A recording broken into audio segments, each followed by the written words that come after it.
Too many who know the angles, uncover and untangle all the questions and the webs left out to tangle. I'll be in 1962, last Wednesday's afternoon. They'll bend your ears with reckless self-abandon.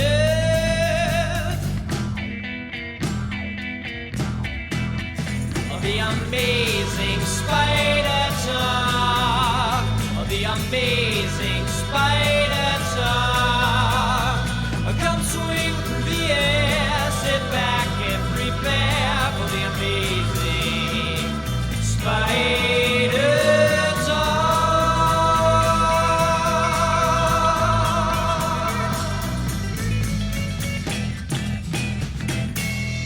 Hello, I'm Dapper Dan Gavosden, and I own every issue of Amazing Spider-Man, including the annuals, which definitely count.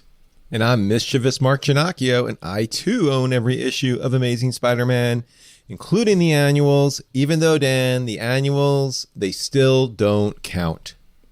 Well, welcome everybody to the Amazing Spider Talk, the show where two fans and collectors uncover the strange, fun, and fascinating history of the Spider-Man comic universe. Thanks for joining us for this special review episode of the Amazing Spider Talk. Today on the show, Dan and I are going to be discussing Amazing Spider-Man Volume 5, number 62, legacy number 863, titled Wag the Gog. Waka Waka. Amazing Spider-Man number 62 was written by Nick Spencer, with art by Patrick Gleason, colors by Edgar Delgado, and letters by VC's Joe Caramagna, and a cover by Patrick Gleason and Edgar Delgado. This issue was first released on March 24th, 2021.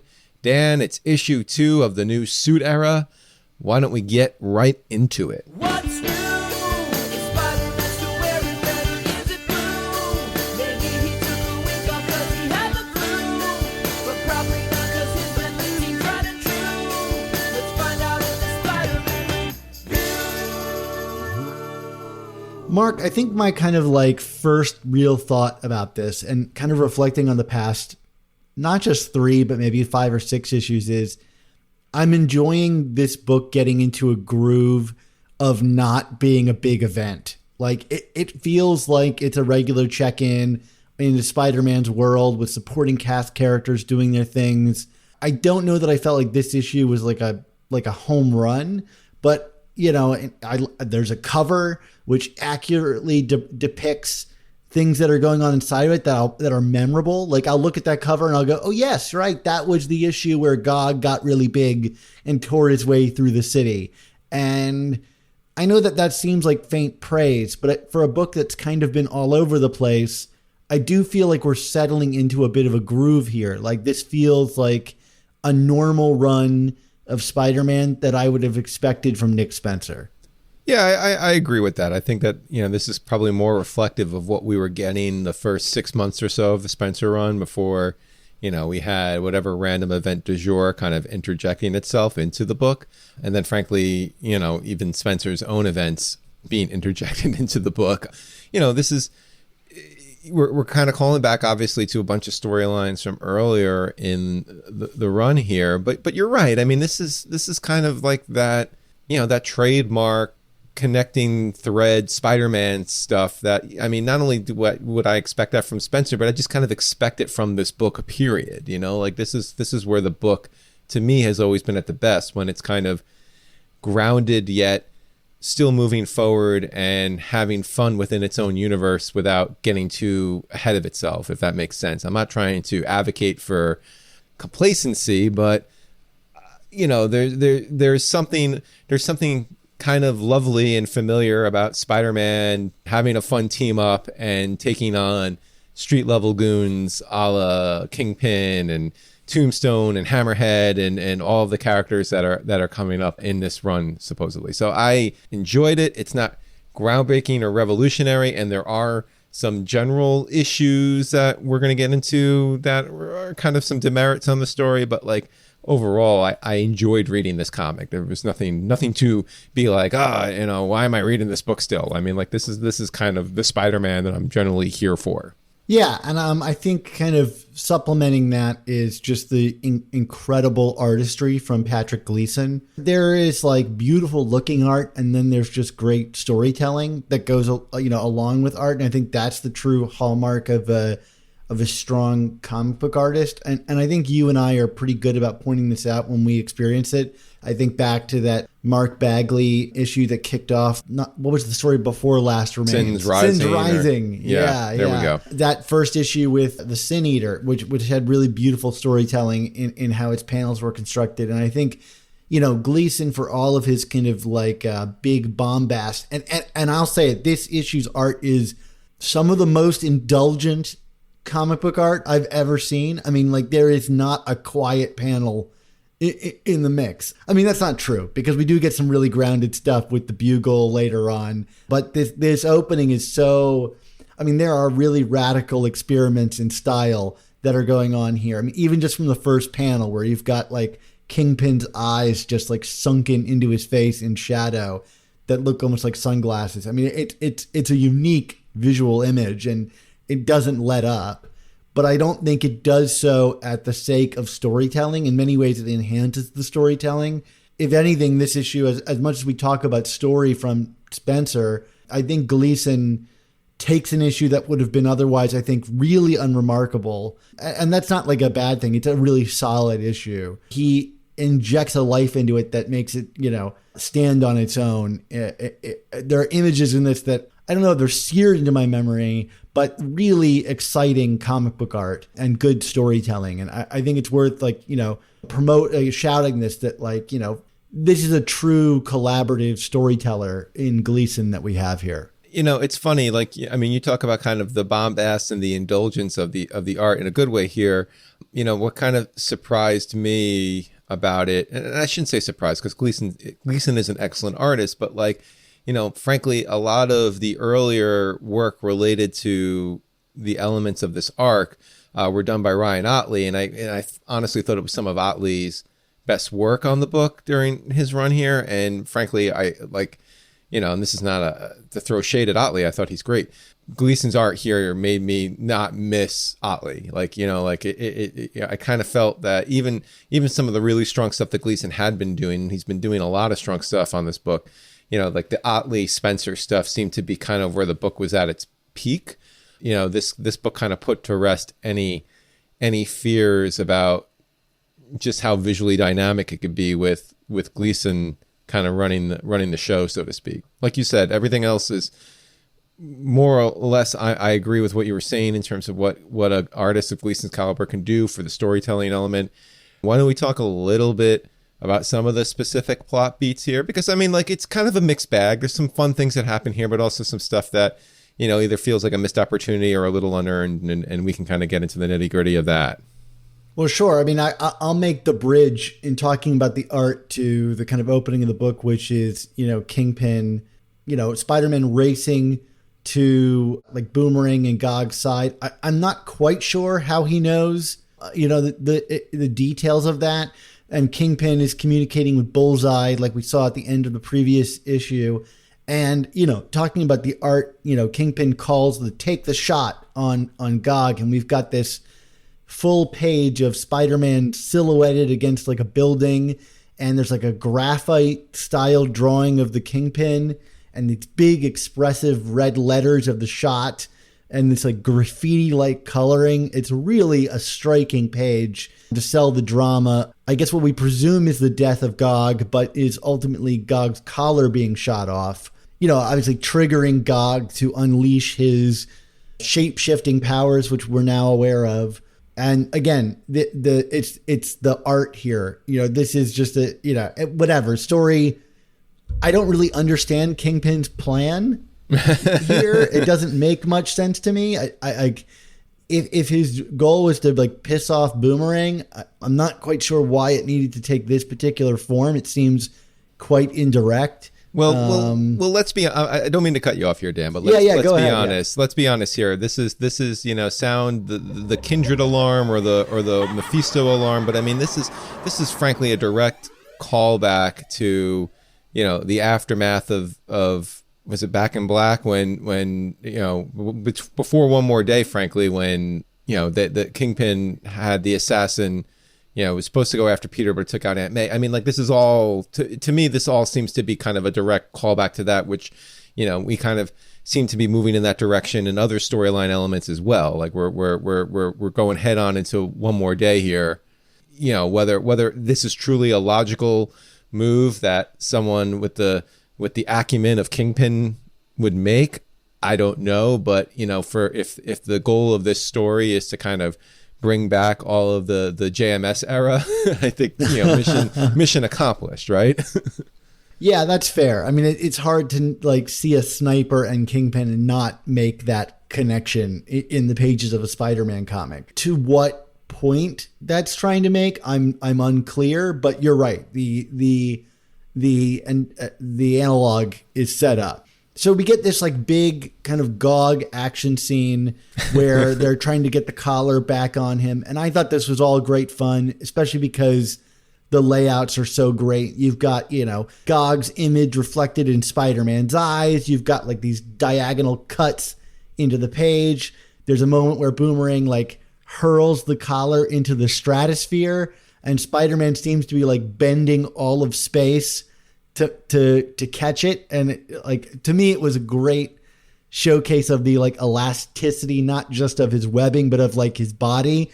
He's like all contorted out of all normal means to grab this Boomerang and the collar and reassemble it before throwing it back on Gog, who is currently upside down in the panel and King Konging his way up the side of a building.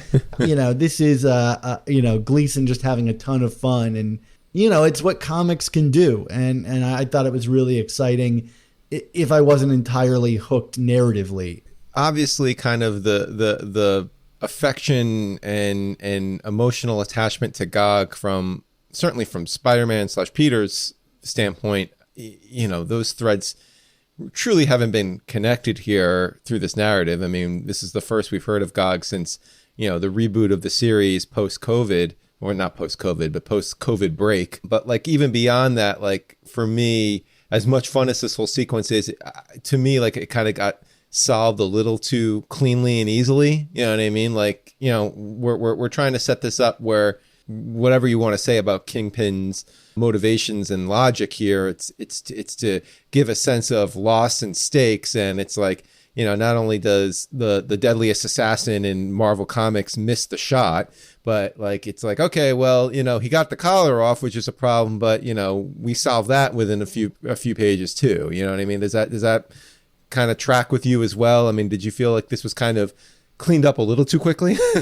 Well, I mean, the bullseye thing is interesting because like it was my understanding that he intended to hit the collar, but maybe not. That would make sense then, because he doesn't miss. That's the whole point. Right. But at the same time, it's like Bullseye is a cold killer. Like it does seem weird to utilize that character just to like knock off the collar from this monster. I'm not exactly, again, that gets to the point I was saying earlier, which is like, I don't really fully understand Kingpin's play here. Like he knows that Boomerang cares about Gog, so he's going to let Gog loose on New York and potentially destroy a bunch of Manhattan buildings. Like, is he looking to follow up on this and sue them for destruction? Is he looking to take the online fame that Gog is slowly accruing and turn it sour by making him a public menace?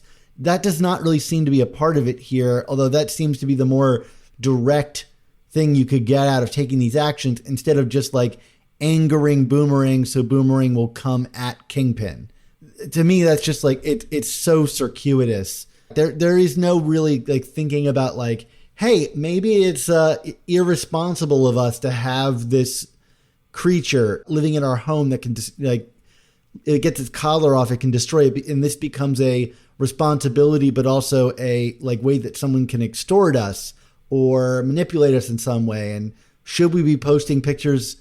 I think you and I were critical of Peter of this in the last issue, which is, would he really be okay with Boomerang taking pictures of Gog and blasting it all over the internet that he's living with an alien in his apartment. I'm not entirely sure. But to your point about Spidey reminiscing about Gog, there's like a half page here at Spidey's falling with the now shrunken Gog, which I think has a really great payoff of him like crashing dramatically into the car to end the scene. I thought that was funny and clever, but none of that worked for me because we haven't seen Peter with Gog. And, you know, I know the book did not intend to be delayed several months because of COVID, but even without COVID, this would have been like a 9-month gap since the last time we'd even seen Gog or gotten accustomed to the idea that Gog was living with Peter. And it's a lot to ask us, I think, to invest in that relationship entirely. Although we had that big issue of investing in Gog, I care about Gog. I just don't know that I care about Peter's Peter relationship. Certainly is slippery here. It's not like as he was getting, you know, murdered and resurrected by Kindred, he was, you know, thinking in addition about MJ, like, oh, and my pet alien Gog, I miss him. What is he going to think when he sees that I've been murdered 400 times consecutively?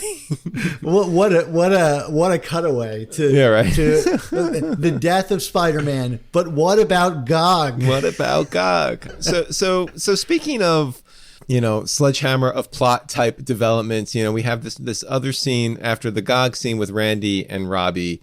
Let's telegraph here. I mean, we know that we're getting kind of a gang war type story, and Tombstone, you know, aka Lonnie Lincoln, is going to be central in it. And of course, Tombstone has a relationship with Robbie Robertson. So, and Randy is dating Janice Lincoln, Tombstone's daughter. So like, I mean, you know, this is all clearly coming to some kind of a head. But to that point, like, you know, Randy is kind of venting to Dad about this crackpot relationship he's in, and Robbie, not knowing the details, of course, is like, I think a little spice and opposites is a good thing. And I'm like, really? I mean, like, you know, Robbie is, to me, Robbie has long been the voice of reason and stability in this book. And not that I expected him to necessarily be like, you know, you need to dump this girl, but like, you know, it's such a convenient plot development that Robbie would, you know, give his blessing to his son to keep pursuing a relationship with a woman that he's clearly at odds with, because the woman happens to be the daughter of Robbie's mortal enemy. I mean, again, the convenience factor is just way too high here. I'm okay with the convenience factor. It's that kind of classic, like, look who's coming to dinner kind of thing. Yeah, I know. You know, I mean, like, I'm okay with that. It's a kind of like a... I always call it sitcom-y when they do it in this book. You know, it feels very, you know, like Three's Company sitcom-y on me, you know? I'm okay with it because, like, at its essence, like, these comics are soap operas, and, you know, to me, like, that's a fun setup that I want to see pay off, and I'm here for the dramatic irony of Randy leaving her, if not for Robbie's intervention. To me, that's the kind of, like, clever thing that, you know, it's fun to see play out. You know, we know it's going to happen. You know, like, we're going to get to this, so you might as well, like, you know, dig the knife in a little bit deeper while you're there. I was okay with that. And also, like, Robbie's the same guy that, like, let's be honest, knows that Peter Parker is Spider-Man and hasn't said anything about it for several decades. Like, the guy is not without shaking up the order of things, you know, and you know, but... Or maybe he's just been very displeased with Randy's dating history, given you know, everything that happened with Nora Winters, as you know, will eventually play out in this scene when Jonah re-enters the picture here, ranting and raving about the success of Threats and Menaces. Obviously, Jonah is there to gloat, but also he you know, there to get Robbie's approval, and Robbie, being the kind of, you know, the principled person that he isn't giving it, which is a funny development for sure, right? Yeah, I mean, I think that's 100% what this is. It's, you know, it's seeking approval that's masked in bravado, which I think has always been the relationship between Jonah and Robbie. I think Jonah knows that Robbie is really the true heart and soul of the Daily Bugle, and does keep Jonah in check. And while I think Jonah is doing something more positive than he has in the past with not making up lies about Spider-Man, he is engaging in the same kind of like cheap, meritless journalism that he kind of has been known for in like editorial pages, if you will. You know, I mean, this guy can operate on the same time as the guy from the I Cover the Waterfront thing, but he is much more of the like sensationalist. And I think this is neat to see these two characters kind of coming at a head from, in terms of ethics. You know, like we've got Jonah truly unhinged to just do his most sensationalist stuff ever, even if it may be on the side of our protagonist. And Robbie with the dying, how much is he willing to ride the dying beast of ethics into his journalistic and financial grave? You know, it's where newspapers find themselves today. I think it's interesting to see it reflected in these two characters. Leaving that scene, we get the resolution to the gag, which is that Boomerang and Spider-Man agree to leave him with MJ. And yeah, you know, okay, so here's like one of my issues, I guess, which is like, you know, again, it's not entirely clear how much Boomerang knows about Spidey's identity here. I don't know, like it seems funny to me that like, you know, Boomerang, who seems particularly attached to Gog here, would just be so okay with him being with MJ. I know MJ dates Peter, but you know, am I making sense here? It's one of these like little links where it's like, I don't, you know, we're not led to believe that Boomerang actually knows that Peter is Spider-Man, but like when stuff like this happens, how does he not figure it out, or how does the writing, the creative team expect us as the readers not to be like, oh, come on, you know what I mean? Like this is suspension of disbelief to a whole new level in terms of who understands what, no matter how much of an airhead Fred Myers is. Like, I don't know. What is MJ doing hanging out in the apartment without Peter? Like, where is Peter in all of this? Right, exactly. That would be the first question I would ask, yeah. Yeah, it's comics, it's a soap opera, like you were saying, but like there's just too many loose ends here to be like, and I'm not saying like we need to have this big serious reveal to Boomerang. In fact, I'd prefer if we didn't. Like I you know, like how many people do really truly need to know that Peter is Spider-Man? Like it's getting to like the pre Brand New Day era levels again in terms of that, and I don't generally like that. You know, like I'm not looking for that, but at the same token, it just seems to kind of insulting to just expect the readers to totally be like, yeah, okay, that's cool. I'm not going to connect that thread here. I'm curious, do you think that by the end of this whole Fred Myers thing, which, you know, obviously I think is going to be a character that runs through most of Nick Spencer's run, if not at least have like a major arc that concludes in it, do you see this building towards a reveal of Peter's identity to Boomerang? I mean, they're roommates. There is a lot of dramatic potential there, but I don't know that it's been really milked for that. So like my answer would be no, I don't think it is, but I'm curious to hear what you think. Well, that's the thing. I mean, I don't think it has either. I think like the way it's been built to this point is that we're kind of operating under the assumption, frankly, that Boomerang is too stupid to know. And I think like if they kept operating on that, and then like in one of the final resolutions to this arc, we find out that Boomerang actually has known the whole time, I feel like that would be a kind of a fun reveal in that vein. But like that requires us to not be so ridiculous about the connections here. And to me, like this kind of undercuts that kind of potential reversal by Spencer, you know, in terms of who knows what. Like, you know, it's one thing when Boomerang is at a bar of villains with Peter, and Peter's knowledge of Spider-Man kind of saves the day. I think that's kind of fun. But when it's like, you know, now like Peter's personal life is intersecting with Boomerang and Spider-Man's professional life, if you want to call it that, I don't know. It just seems like it's a little too cute, and whatever the resolution is, I'm not sure if I'm going to be entirely satisfied by it. You know, like I don't know if I need to have this dramatic scene of Peter taking off his mask to Boomerang. You know, like I just don't see what the payoff with that would be. I do want to say about Gleason's art, the one character out of costume that really hasn't connected with me in his stuff is his MJ. I mean, if I can just be so like crass, I would say like his MJ is HAWT hot, you know, like she is an attractively drawn character, but his character has none of that kind of like Romita flair that I think really defines the MJ character, the kind of broad face. She just looks like kind of like a hot chick with red hair. And, you know, I appreciate the things like the stylistic design that's on her jeans and these various things, but like, if you were to show me this character, I wouldn't immediately jump to MJ. And so, like, I think it's missing some of the, like, whether it's the dimples or whatever it is, like, something iconographic about MJ that makes her stand apart is absent from his design of the character.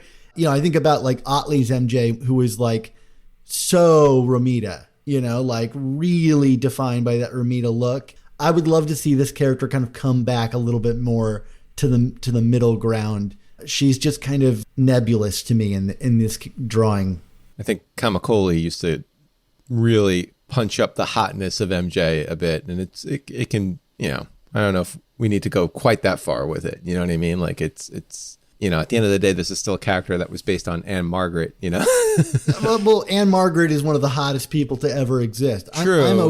I'm okay. Yeah, no, I see what you're saying. Yeah. I'm okay with her being hot. I just, like, it doesn't, like, in terms of, like, iconography, like, that character doesn't look like MJ to me. Like, and it's not because of her attractiveness. It's just, like, that it's just like there are not the defining characteristics other than maybe just having red hair that I look at it and go, that looks like MJ. You know, like Peter could look like any white dude with short brown hair, but I think we can all identify a drawing of like Peter Parker when we see it. Like when I think Peter Parker, I think about like Ron Friends' particularly awkward and lanky looking Peter Parker as like the most Peter Parker the character ever got drawn, you know, other than maybe Steve Ditko. And then there's like a spectrum where like I think Bagley probably sits in the dead center, you know, for most of it, between like Romita and Friends and Ditko.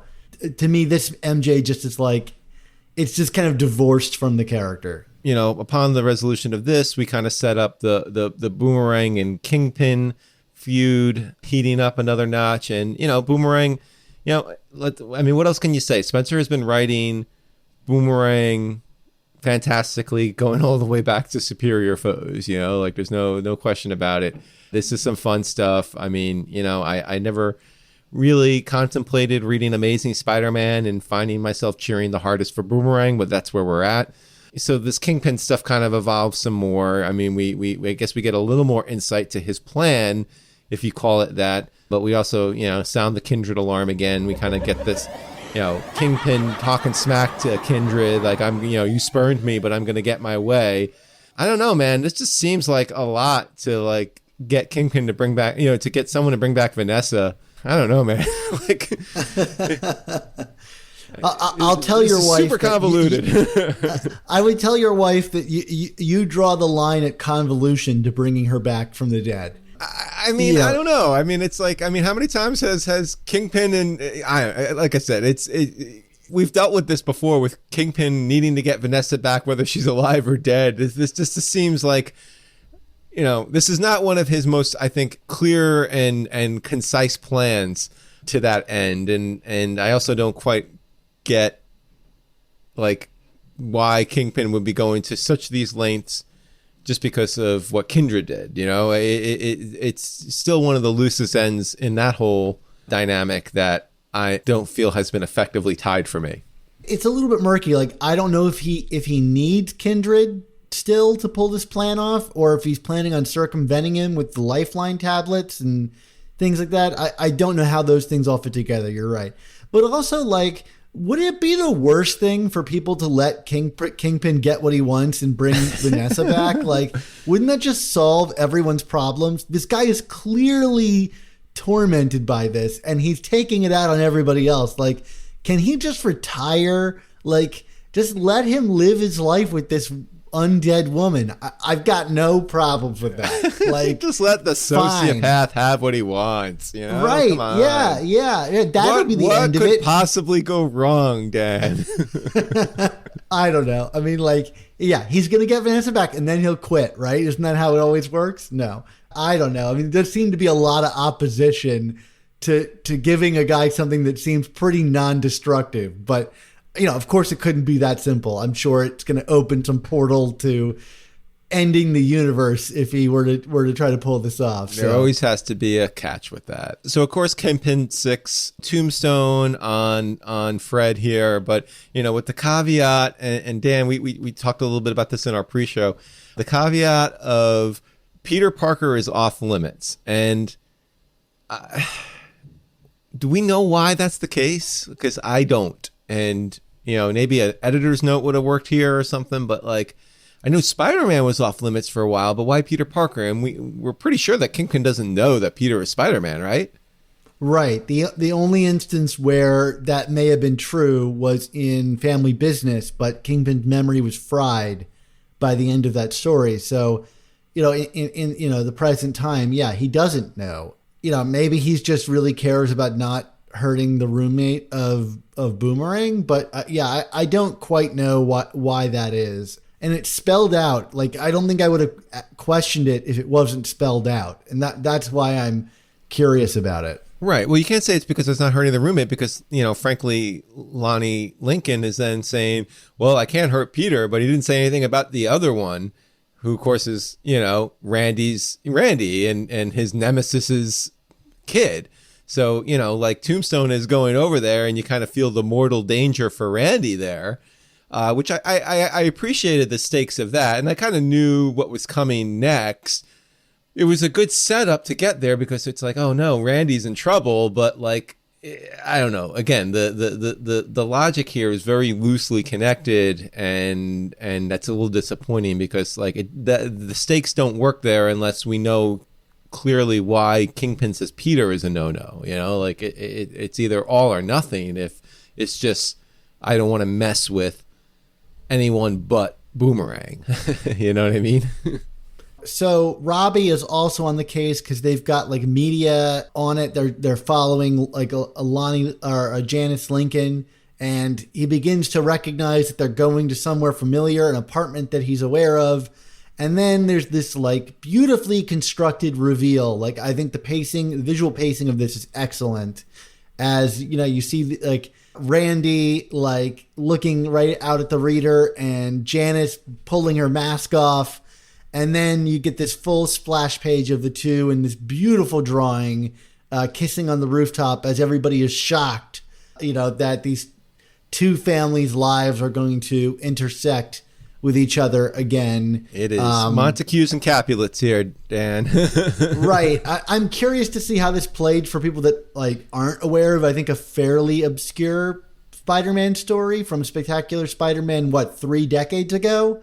You know, this is another kind of point where an editor's note or some kind of thing would be like, go read these issues. That might fill you in on why this has significance. Go put money in Jerry Conway's pockets. Right. I mean, for us, I would say, like, that reveal really worked for me. Like, I mean, it would have worked even more if I didn't know that these two were together in some way, or there was some, like, it wasn't so obviously telegraphed that they were going to get back together, or if that was like a big, I figured they were off and on for a while now. So, like, there wasn't a narrative surprise, but it was a joyful surprise. One, to see the beautiful art and the way it was laid out, and two, just to see Lonnie and Robbie, you know, react to it. I think there's a certain pleasure in that. But I do think it would have been really cool to, like, you know, in an alternate universe where we don't know who Randy is dating for even longer, because I don't think much was done with that initially. Like, keep it a secret for a long time, you know, and then have this be the reveal that he's been dating, you know, Janice. I think that would have been a really cool moment for the reader, for Lonnie and Robbie, but obviously I think it still works the way that it is. You have any other thoughts about this issue that we haven't hit upon? You know, in terms of the ongoing story, I did find this issue disappointing in that we got this brand new costume last issue, and I think it still looks really cool here. but I don't think this story takes advantage of the costume in any interesting way. I mean, especially if this costume is going to be short-lived, I would want every issue to utilize it in some interesting way. And I felt like last issue we had this great setup to this story about like how this costume could be used and Jonah, and all of that seems to be jettisoned for this issue. And this issue is, fairly packed to the gills with, I wouldn't say it's like supercharged with content, but I like the way it was paced. So I don't know what I would change. It did seem weird to me that seemed to be the thrust of the story, is this new, relationship for Peter. And it's just not touched on at all here. We introduced this new plot device and then, seemingly abandoned it. I mean, I'm sure we'll go back to it, but, it would have been nice to kind of ride that development all the way through. Yeah, they clearly wanted to work other things in, more so. And, when you're dealing with 22 pages now, it's like, you get what you get. Right. Ran out of room. Ran out of time, kids. Sorry. It's the kind of thing where the next issue could open with like Jonah at a computer and he's been like watching the events of these issues the whole time. It just didn't feel need to comment on it. And I would be like, okay, fine. It doesn't bother me that much, but it is weird to like spend so much time setting that up last issue and then not deliver on that in some way. These books are just, to quote Dan Slott's thing, which is like every page is packed with content, I think Spencer is giving us our money's worth at the very least. Yeah. Do you want to give a grade on this? Yeah, sure. I think this one is a B- for me. Yeah, I'm right there with you. It's probably a lower end of B- for me, but it's a B-. This was fun. It just had its issues, but that's okay. It was fun and not like super memorable, but like I'll take fun and not memorable, for like in between issues. Spider-Man and most comic runs are built on the back of fun but not memorable. That's fairly okay with me. Yeah, no doubt. All right, Dan, let's take it home. So it is, of course, that time for all of the good things to come to an end. In this case, it is our show that is coming to an end. So we want to say thank you to you, the listeners and viewers, for tuning in to this episode of the Amazing Spider Talk. Yeah, this episode was edited by Rick Coast with production support from Andy Myers. Our artwork comes handcrafted by artists Ron Friend, Sal Buscema, and Ray Sumser. And our theme songs were produced by Rylan Bojack, Tony Thaxton, and Spider Madge. This episode was originally released on Patreon as a live stream hangout with us back when the comic was first released. So, if you'd like to help support our show's continued existence and these very reviews while joining us on the live stream, why not head on over to our Patreon and sign up? Also, Dan, we've got our 300th episode approaching fast, so cue the 300th episode alarm. So if you, the listener at home, want to join us for that episode, why not give us a ring at 9 Red Goblin and leave us a voicemail about your memories of the show, or just send us an audio file to amazingspidertalk@gmail.com. If you leave your name and where you're calling from, we'll play it on our show as we look back on our last 100 episodes. So, Mark, until your new dog Parker grows to gargantuan size and destroys large sections of Manhattan, what's our motto? That is a terrifying thought, Dan. Our motto, of course, is with great podcasts, there must also come the amazing Spider Talk. Don't miss the next installment.